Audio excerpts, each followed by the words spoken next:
YouTube family and friends. All right, we're on a roll today. Um, Once again, thank you to everybody out there in YouTube land. I definitely appreciate this. So this video is about who can be a state citizen, and this is kind of an important one. Not hopefully this won't be a long video.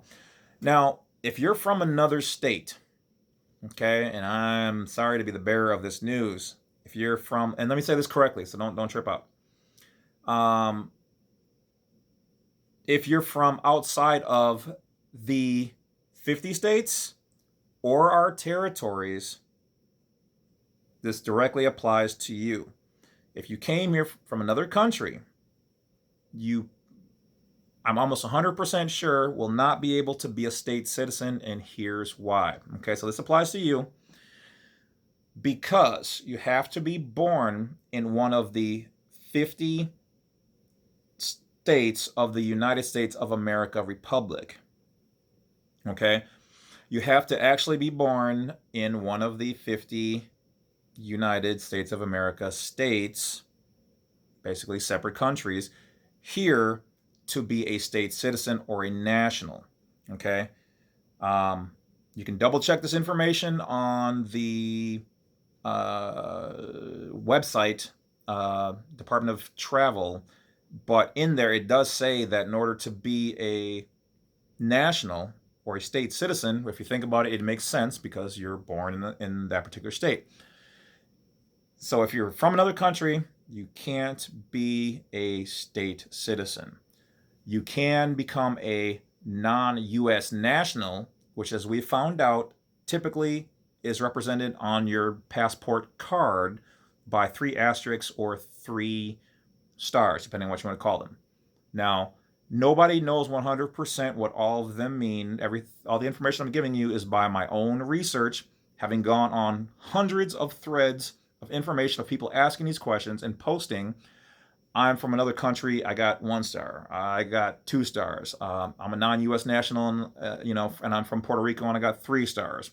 My passport says, state citizen on there, or national, U.S. national on there, 4 stars, and whatever. We just haven't found anybody with 5 stars as of yet that has given all the information. Now, let me say, I kind of take that back. There were some people online, but they didn't give away how they exactly got it or how they exactly filed. So that's what we're still kind of working on.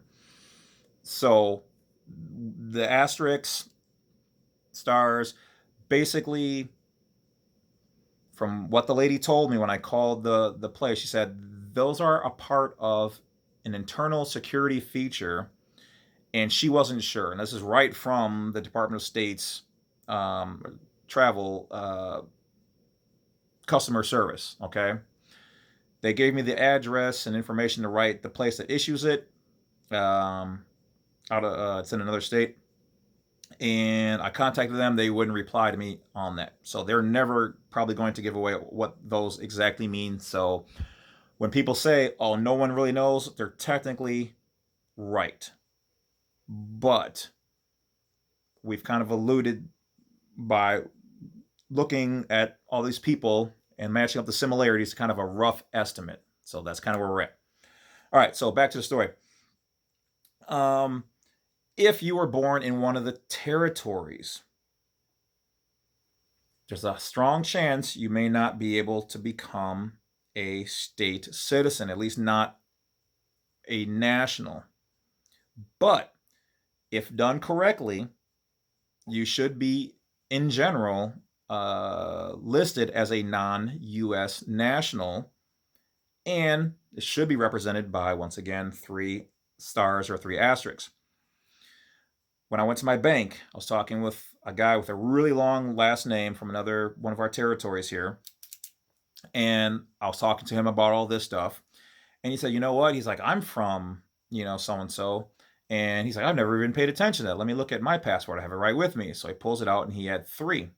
So I was like, "Well, where are you from?" And what did he say? I think he said, was it Puerto Rico? I think he said it was Puerto Rico. And I said, "Oh, so you're a non-U.S. national," meaning he's a state citizen, but of Puerto Rico. But because we have that affiliation as a territory, He's a non-United States national from there, okay?